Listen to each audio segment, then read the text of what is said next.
বিসমিল্লাহির রহমানির রহিম। প্রিয় শিক্ষার্থীবৃন্দ, আসসালামু আলাইকুম। আশা করি তোমরা ভালো আছো। আমি আলহামদুলিল্লাহ ভালো আছি। আমি তোমাদের আজকে বিদ্রোহী কবি কাজী নজরুল ইসলামের নারী কবিতাটি পড়াবো। তোমরা মনোযোগ দিয়ে শ্রবণ করবে। জাতীয় কবি কাজী নজরুল ইসলাম আমাদের জাতীয় কবি, তার সম্পর্কে আমাদের জেনে নেওয়া দরকার। তো আমরা জানি জাতীয় কবি কাজী নজরুল ইসলাম বাংলাদেশের মাটি ও মানুষের সঙ্গে জড়িয়ে আছেন। তিনি বাংলাদেশের একমাত্র কবি যিনি বিদ্রোহী কবিতা রচনার মধ্য দিয়ে সাহিত্যকে বিদ্রোহী রূপ ধারণ করে দিয়েছেন। অর্থাৎ সাহিত্যক্ষেত্রে প্রথম যে ব্যতিক্রমী একটি প্রভাব বিদ্রোহ, সেটা তার লেখনের মধ্য দিয়েই আসে। তিনি বেশি দূর পড়াশোনা করতে পারেননি বইকি। মাধ্যমিক পর্যন্ত পড়াশোনা করছেন এবং পরবর্তীতে তিনি সমাজের যে অবিচার, অন্যায়, এগুলোর বিরুদ্ধে সোচ্চার হয়েছিলেন। তার লেখনের মধ্যে সেগুলো প্রকাশ পায় এবং তার বিদ্রোহী কবিতার মধ্যে আমরা সেই বিদ্রোহের রূপটি লক্ষ্য করি। এই জন্য আমরা তাকে বিদ্রোহী কবি হিসাবেই জানি। সাহিত্যক্ষেত্রে অবদানের ক্ষেত্রে তিনি প্রায় সাহিত্যের প্রতিটি শাখায় অবদান রেখেছেন। অর্থাৎ সাহিত্যের সবগুলো শাখার ক্ষেত্রে তার পদচারণা রয়েছে। গল্প, উপন্যাস, নাটক, কবিতা সর্বক্ষেত্রেই তার অবদান রয়েছে। তবে কবিতার ক্ষেত্রে তার অবদান সবচেয়ে বেশি, এই জন্য আমরা তাকে কবি হিসাবেই জানি। তো আজকের যে কবিতা সেটা হচ্ছে নারী। এই নারীর উপরে বর্তমানের একটি উপযোগী কবিতা, বর্তমান সময়ের একটি উপযোগী কবিতা, নারী কবিতা। আমাদের সমাজে যে নারী পুরুষের বৈষম্য, যে ভেদাভেদ রয়েছে, এই ভেদাভেদটাকে ভুলে গিয়ে আমরা যেন সমভাবে নারী পুরুষ অবদান রাখতে পারি, সমভাবে এগিয়ে যেতে পারি, এই ঘোষণায় তিনি দীপ্ত কণ্ঠে উচ্চারণ করেছেন। অর্থাৎ নারী পুরুষ কোনো ভেদাভেদ থাকবে না। তার কর্মযজ্ঞ দিয়ে নারী হোক পুরুষ হোক, সে তাকে তুলে ধরবে। এটাই হওয়া উচিত এবং এটাই তিনি তুলে ধরার চেষ্টা করেছেন। তো এমন একটা সময় ছিল যখন নারীরা সমাজে ছিল অবহেলিত অথবা দাসী রূপে পরিগণিত হতো। তাদের কাজের কোনো স্বীকৃতি ছিল না। পুরুষ শাসিত সমাজ ব্যবস্থায় নারীরা অবহেলিত ছিল, দাসীর মতো ছিল। এই অবস্থা থেকে মুক্তি প্রদানের ক্ষেত্রে যে সকল কবি সাহিত্যিক অবদান রেখেছেন, তার মধ্যে জাতীয় কবি কাজী নজরুল ইসলাম অন্যতম। এই সব বিধগ্ধ বিশেষজ্ঞ ব্যক্তিদের লেখনের মধ্য দিয়ে পরবর্তীতে নারী পুরুষের মধ্যে একটি সম অধিকার প্রতিষ্ঠিত হয় এবং তার নিজ নিজ অবস্থান থেকে তাকে তুলে ধরা হয়। অর্থাৎ নারী তার কর্মযোগ্য দিয়ে, পুরুষ তার কর্মযোগ্য দিয়ে নিজেকে প্রমাণ করতে পারবে, এটাই দীপ্ত কণ্ঠে ঘোষণা করা হয়। তো আজকের কবিতার যে বিষয়গুলো তিনি বিশ্লেষণ করেছেন, আমরা তার লেখনের মধ্য দিয়ে যেটুকু পাচ্ছি, আমরা লাইন বাই লাইন সেগুলো পড়ে বিশ্লেষণ করি। তো আমি যথারীতি কবিতাটি পাঠ করছি, তোমরা মনোযোগ দিয়ে শুনবে। সাম্যের গান গাই, আমার চক্ষে পুরুষ রমণী কোনো ভেদাভেদ নাই। সাম্যের গান গাই, সাম্য বলতে সম অধিকার বোঝায়, সকলের জন্য সমান অধিকারকে বোঝায়। সাম্যের গান গাই মানে অধিকারের দিক থেকে সকলেই সমান হবে, সকলের সমান অধিকার থাকবে এটাই আমি দীপ্ত কণ্ঠে ঘোষণা করছি। পরের লাইন হচ্ছে, আমার চক্ষে পুরুষ রমণী কোনো ভেদাভেদ নাই। অর্থাৎ পুরুষ এবং রমণী এখানে পার্থক্য করা যাবে না, বরং সকলেই সমান, এখানে কোনো ভেদাভেদ নাই। অর্থাৎ পুরুষ এবং নারী তার দক্ষতা দিয়ে, তার কর্ম দিয়ে, তার কাজ দিয়ে নিজেকে প্রমাণ করবে। এটাই তিনি দীপ্ত কণ্ঠে ঘোষণা করছেন। বিশ্বের যা কিছু মহান সৃষ্টি চিরকল্যাণকর, অর্ধেক তার করিয়াছে নারী, অর্ধেক তার নর। বিশ্বে অনেক বড় বড় সৃষ্টি আছে। কল্যাণমূলক কাজের ক্ষেত্রে মানুষের ভূমিকা অনেক। এক্ষেত্রে যদি পুরুষ সমাজের দিক থেকে বিবেচনা করি, পুরুষ শাসিত সমাজের দিক থেকে বিবেচনা করি, তাহলে হয়তো অনেকে মনে করবে যে এই সব মহান সৃষ্টির ক্ষেত্রে, এই সব চিরকল্যাণকর সৃষ্টির ক্ষেত্রে পুরুষের ভূমিকাই বেশি। কিন্তু কবি সেটা স্বীকার করতে নারাজ, কারণ এই চিরকল্যাণকর মহৎ কিছু সৃষ্টির ক্ষেত্রে অবশ্যই নারী এবং পুরুষের সম অধিকার রয়েছে। অর্থাৎ একজন পুরুষ যখন কোনো কল্যাণকর কাজ, কোনো ভালো কাজ, কোনো মহান কাজ করতে এগিয়ে যায়, সেক্ষেত্রে নারীরা অগ্রণী ভূমিকা পালন করে। অর্থাৎ তাকে প্রেরণা দেয়, তাকে উৎসাহ দেয়। এই নারী কখনো মা হিসাবে প্রেরণা দেয়, কখনো স্ত্রী হিসাবে ভূমিকা রাখে, কখনো ভগ্নী হিসাবে ভূমিকা রেখে তাকে এগিয়ে দেয়। সুতরাং এদিক থেকে বিবেচনা করলে বোঝা যায় যে অর্ধেক ভূমিকা রয়েছে নারীর এবং অর্ধেক ভূমিকা রয়েছে পুরুষের। বিশ্বে যা কিছু পাপ তাপ বেদনা অশ্রু বাড়ি, অর্ধেক তার আনিয়াছে নর, অর্ধেক তার নারী। তো আমরা প্রথমে জানলাম যে একদিকে চিরকল্যাণকর সৃষ্টির ক্ষেত্রে নারী পুরুষের যেমন সম ভূমিকা রয়েছে, পাশাপাশি পৃথিবীতে যদি কোনো দুঃখ বেদনা কষ্ট এগুলো যদি আসে, এক্ষেত্রেও নারী পুরুষ সমভাবেই দায়ী। অর্থাৎ এক্ষেত্রে অন্যায় কষ্ট দুঃখ বেদনার ক্ষেত্রেও কিন্তু এই সমাজে দুঃখ বেদনা কষ্ট এগুলো আনয়নের ক্ষেত্রেও কিন্তু নারী পুরুষ সকলেই সমভাবে দায়ী। তাদের উভয়েরই এক্ষেত্রে সমভূমিকা রয়েছে। জগতের যত বড় বড় জয়, বড় বড় অভিযান মাতা ভগ্নী এবং বধূদের ত্যাগে হইয়াছে মহীয়ান। পৃথিবীতে বিভিন্ন মহামানব বড় বড় অভিযান পরিচালনা করেছেন, বড় বড় জয় আনয়ন করেছেন, বিজয় লাভ করেছেন। এক্ষেত্রেও কিন্তু মা তাকে প্রেরণা দিয়েছে, ভগ্নী ভূমিকা রেখেছে, বধূরা ত্যাগ স্বীকার করেছে এবং এর মধ্য দিয়েই মহত্ব প্রতিষ্ঠিত হয়েছে। অর্থাৎ কোনো বিজয় অর্জন করতে গিয়ে কোনো পুরুষ যদি নিহত হয়, তার রক্তে যদি সেই অভিযানটা সফল হয়, সেক্ষেত্রে মা তার সন্তানকে হারালো, ভগ্নী তার ভাইকে হারালো, বধূ তার স্বামীকে হারালো। তো সুতরাং এই মা ভগ্নী এবং বধূ ত্যাগ করলো, স্যাক্রিফাইস করলো। অর্থাৎ এদের ত্যাগের মধ্য দিয়েই কিন্তু এই অভিযানগুলো আসলো, এই জয়গুলো আমরা পেলাম এবং পৃথিবীতে যে মহত্বটা আসলো, এক্ষেত্রে ভগ্নীরা পরোক্ষভাবে ভূমিকা রাখলো। এদিক থেকেও যদি বিবেচনা করি তাহলেও কিন্তু নারী পুরুষ উভয়ই কিন্তু এক্ষেত্রে ভূমিকা রাখছে। কোন রণে কত খুন দিল নর, লেখা আছে ইতিহাসে, কত নারী দিল সিঁথির সিঁদুর, লেখা নাই তার পাশে। আমরা জানি কোনো যুদ্ধে যখন শেষ রক্তবিন্দু ঝরায় কোনো পুরুষ অথবা নিহত হয়, শহীদ হয়, সেক্ষেত্রে ইতিহাসে স্বর্ণাক্ষরে লেখা থাকে পুরুষটার নাম।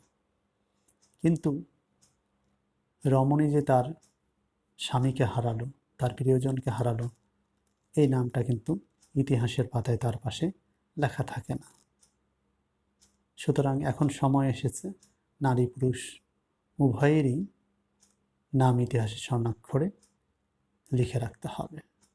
কবি এটাই দীপ্তকণ্ঠে প্রকাশ করছেন। যেহেতু এই খুনি পুরুষ মহত্ব অর্জন করলো, শহীদ হলো এবং ইতিহাস খ্যাত হলো, কিন্তু এই ক্ষেত্রে যে নারী তার স্বামীকে হারালো, সন্তান তার বাবাকে হারালো, মা তার সন্তানকে হারালো, বধূ তার স্বামীকে হারালো, এই ক্ষেত্রে কিন্তু তার নামটাও ইতিহাসে লেখা উচিত। বীরের স্মৃতিস্তম্ভের গায়ে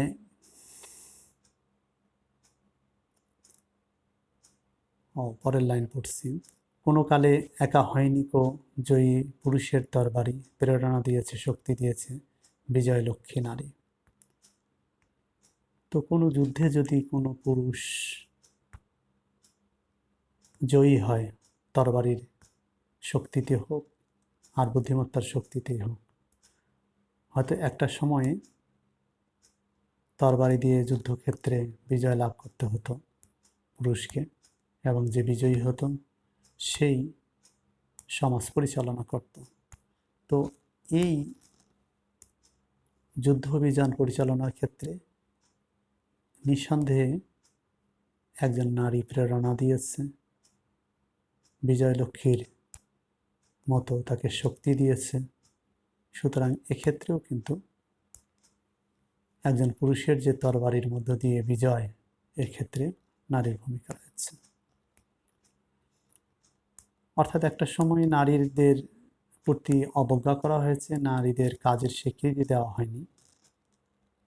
এখন কিন্তু আর সেটা চলবে না। এখন পুরুষের পাশাপাশি নারীর ভূমিকাটাকেও তুলে ধরতে হবে। অর্থাৎ সেই যুগের অবসান ঘটেছে এখন বর্তমান যুগে। এক্ষেত্রে নারী এবং পুরুষ যে যার যোগ্যতা আছে, যে যেখান থেকে ভূমিকা রাখছে, সেই স্বীকৃতি আমাদের সমাজকে দিতে হবে। এটাই কবিতার লেখনের মধ্য দিয়ে প্রকাশ করতে চাচ্ছি।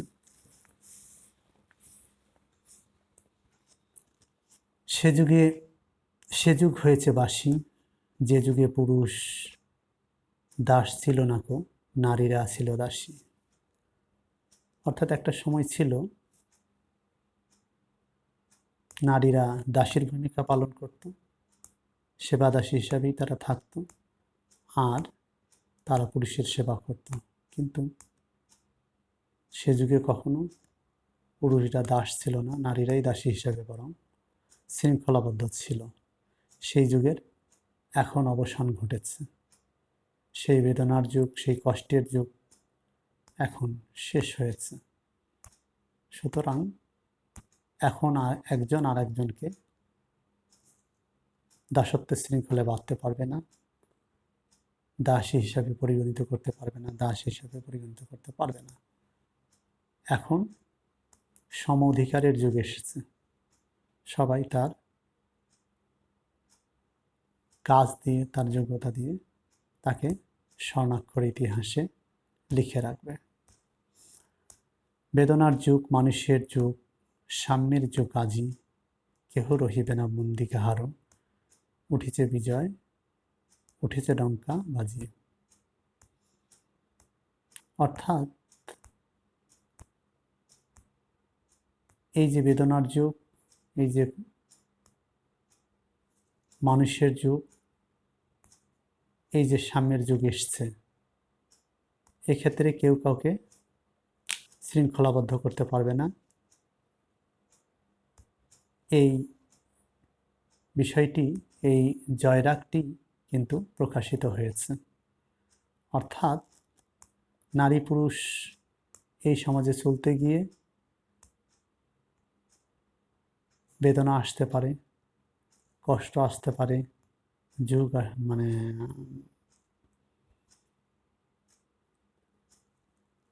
বেদনা আসতে পারে, কষ্ট আসতে পারে। এক্ষেত্রে সেটা বেদনা হিসেবেই পরিগণিত হবে। সেটার ক্ষেত্রে নারী পুরুষ সবাই সকলে সমবেতী হবে।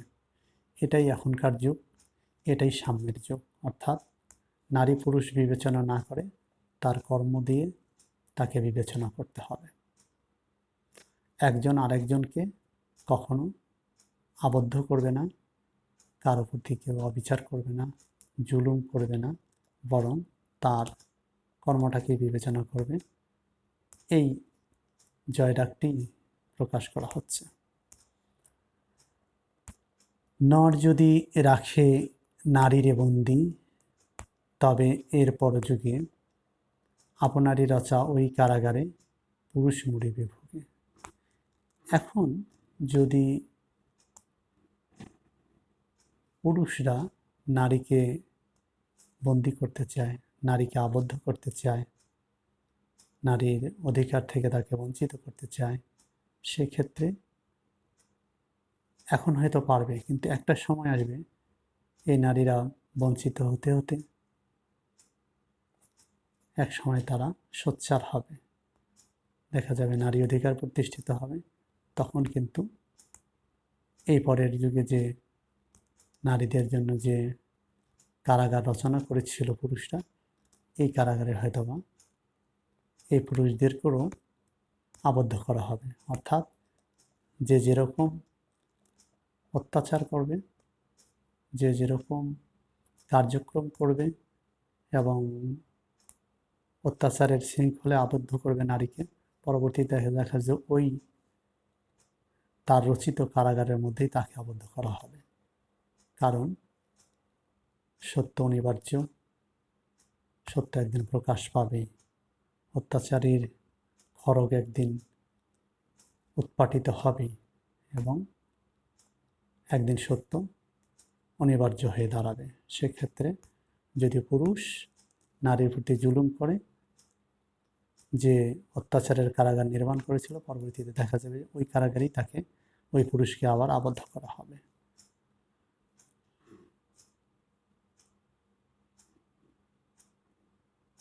নর যদি রাখে নারীরে বন্দি, তবে এর পরযুগে আপনারে রচা ওই কারাগারে পুরুষ মরিবে ভোগে। যুগের ধর্ম এই, পীড়ন করিলে সে পীড়ন এসে পীড়া দেবে তোমাকে। এখন যুগ যুগান্তরে সৃষ্টির একটাই ধর্ম, যুগের একটাই ধর্ম, সমাজের একটাই ধর্ম, সেটা হচ্ছে কেউ যদি তার ক্ষমতা বলে অন্যের ওপর পীড়ন অত্যাচার চালায়, তাহলে কোনো এক সময় দেখা যাবে এই পীড়নটা পরোক্ষভাবে তাকেই প্রদান করা হবে। অর্থাৎ পীড়নকারী যখন সমাজের কাউকে অত্যাচার করবে, নির্যাতন করবে, কষ্ট দেবে, পরোক্ষভাবে সমাজের একটা শ্রেণীকে অবহেলিত করার কারণে সমাজ কিন্তু মন্থর হয়ে যাবে। অর্থাৎ সমাজের যে গতিশীলতা সেটা গতিহীন হয়ে যাবে, অর্থাৎ সমাজ সচল হবে না। তো পরোক্ষভাবে একজনকে অধিকার বঞ্চিত করলে, কারো ওপর অত্যাচার করে তার গতিশীলতাকে থামিয়ে দিলে, পরবর্তীতে দেখা যায় যে এই সমাজটাই গতিহীন হয়ে পড়বে। অর্থাৎ পীড়ন করলে ওই পীড়নটা আবার ফিরে আসবে। অর্থাৎ সমাজের এই একটা অংশকে বঞ্চিত করলে সমাজ উন্নয়নের মুখ দেখবে না, আলোর মুখ দেখবে না। অর্থাৎ পীড়ন করলে পরোক্ষভাবে এই পীড়া যে পীড়ন করেছে সেটা সেই ভোগ করবে, যেহেতু সে সমাজের একটি অংশ। সুতরাং এই দিক বিবেচনায় নারী পুরুষ বিবেচনা না করে, বরং সম অধিকার প্রতিষ্ঠার জন্য, সমস্ত ভেদাভেদ ভুলে সম অধিকার প্রতিষ্ঠার জন্য আমাদের বদলাতে হবে, আমাদের মানসিকতার পরিবর্তন ঘটাতে হবে এবং নিজ নিজ অবস্থানে থেকে নারী পুরুষ বিবেচনা না করে ভূমিকা রাখতে হবে।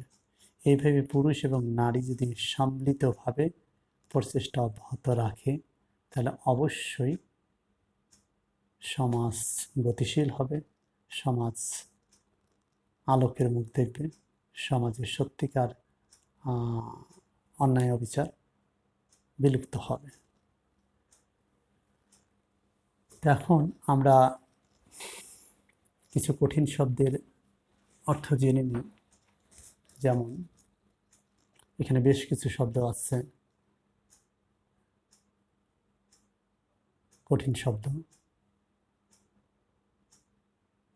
সাম্যের গান গাই, আমার চোখে পুরুষ রমণী কোনো ভেদাভেদ নাই। এখানে একটি শব্দ আছে, সেটা হলো সাম্য। সাম্য শব্দটির শাব্দিক অর্থ হচ্ছে সমতা, অর্থাৎ সকলের জন্য সম অধিকার বলতেই এই শব্দটি ব্যবহার করা হয়। সাম্যের গান গাই মানে সম অধিকারের বিষয়টাকে দীপ্ত কণ্ঠে উচ্চারণ করি, অর্থাৎ নারী পুরুষ ভেদাভেদ ভুলে গিয়ে সম অধিকার প্রতিষ্ঠার দীপ্ত উচ্চারণ তুলে ধরে। এরপরে আরেকটি গুরুত্বপূর্ণ শব্দ, যেমন মহীয়ান। মহীয়ান শব্দের অর্থ হচ্ছে মহিমান্বিত হওয়া, সুমহান, এটাকে বলা হয় মহীয়ান। অর্থাৎ কেউ যদি মহত্ব অর্জন করতে চায়, সুমহান হতে চায়, মহিমান্বিত হতে চায়, তাহলে নারী পুরুষ ভেদাভেদ নয়, বরং তার কর্মের মধ্য দিয়ে সে মহত্ব অর্জন করবে। এটাই হওয়া উচিত।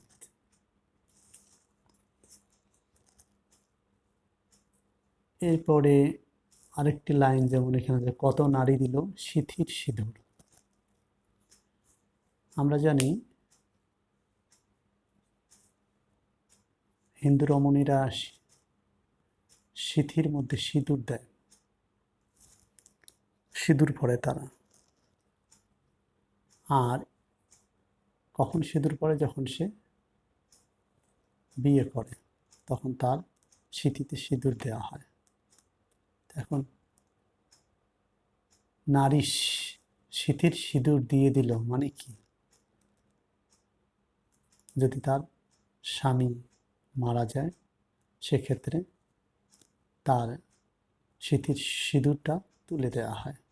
অর্থাৎ এখানে বোঝাচ্ছে যে সিঁথির সিঁদুর উঠে যাওয়ার অর্থ হচ্ছে সে তার স্বামীকে হারালো, তার স্বামী মারা গেল, এটাকে বোঝায়। অর্থাৎ এই সমাজ বিনির্মাণে একজন রমণীর স্বামী যখন আত্মাহুতি দেয়, শহীদ হয়, সেক্ষেত্রে নারী সিঁথির সিঁদুর দেওয়া বোঝায়, কারণ নারী তার স্বামীকে হারালো, অর্থাৎ রমণী তার সিঁথির সিঁদুর মুছে ফেলল।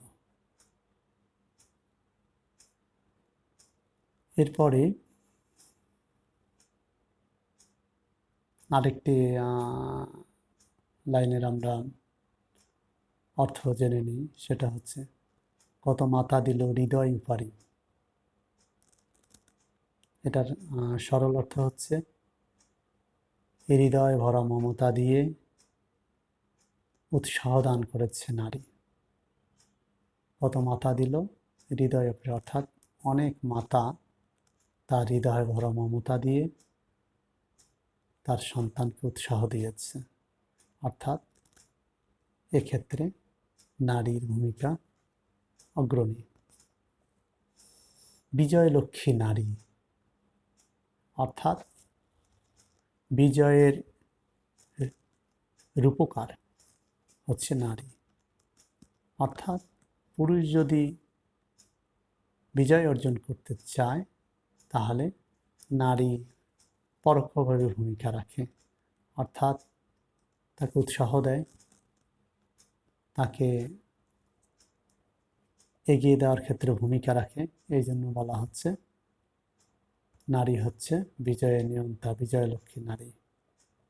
হ্যাঁ, এটা হিসাবে কল্পনা করা হয়। এখন যুদ্ধক্ষেত্রে যেতে গেলে, যুদ্ধে যদি সে আহত হয়, সেক্ষেত্রে কিন্তু নারী তার সেবা দিয়ে তাকে সুস্থ করে তোলে। এক্ষেত্রে দেখা যাচ্ছে পুরুষের এই সেবা দিয়ে তাকে এগিয়ে দিয়েছে। অর্থাৎ যদি পুরুষ বিজয় অর্জন করতে চায় অবশ্যই নারীর সম্পৃক্ততা থাকতেই হবে।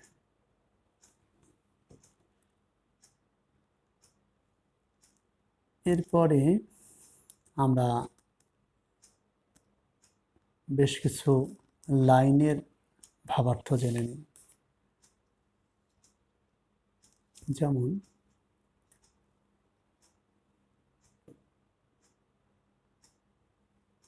প্রেরণা দিয়েছে, শক্তি দিয়েছে বিজয় লক্ষ্মী নারী। পুরো লাইনটা যদি আমরা বিশ্লেষণ করি তাহলে এরকম অর্থ দাঁড়ায় যে বিজয়ের রূপকার হিসাবে একজন নারী একজন পুরুষকে প্রেরণা দেয়, শক্তি যোগায় এবং এই প্রেরণা এবং শক্তি যোগানোর মধ্য দিয়ে কিন্তু বিজয়টা ফিরে আসে, বিজয়টা সে প্রাপ্ত হয়।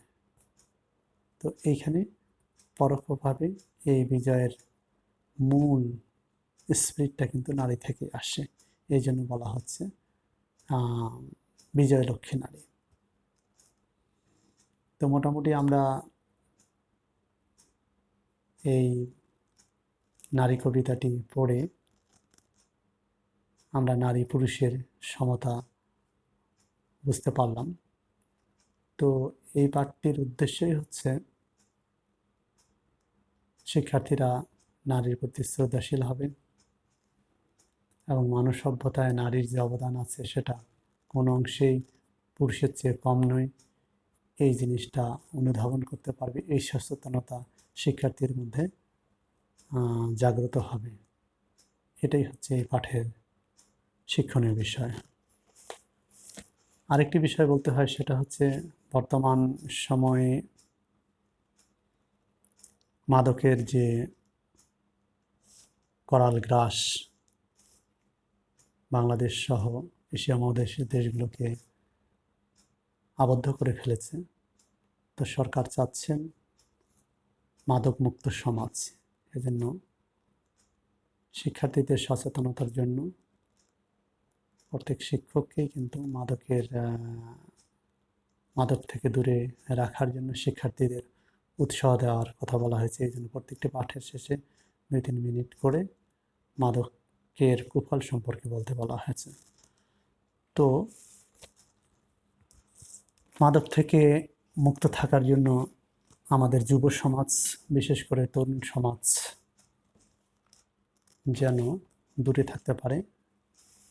এই জন্যই কিন্তু মাদকের যে আসক্তি একটা সমাজকে ভঙ্গুর করে দেয়, ধ্বংস করে যায় এবং ব্যক্তি মানুষের মধ্যে হতাশা সৃষ্টি করে।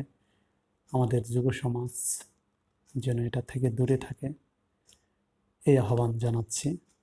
আমরা জানি যদি কোনো ব্যক্তিকে শারীরিক এবং মানসিকভাবে ধ্বংস করে দিতে চায় কেউ, তাহলে অবশ্যই তাকে মাদকের মধ্যে আসক্ত করতে হবে, তাকে মাদক সেবন করাতে হবে, তাহলেই সেই সমাজটা নষ্ট হয়ে যাবে। একটি সমাজের মূল চালিকা শক্তিই হচ্ছে যুব সমাজ, তরুণ সমাজ।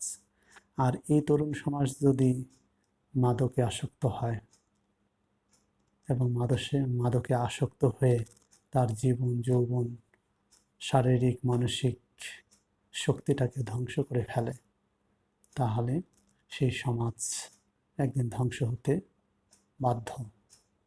তো সুতরাং আমাদের তরুণ সমাজ যেন মাদক থেকে দূরে থাকে, মাদকের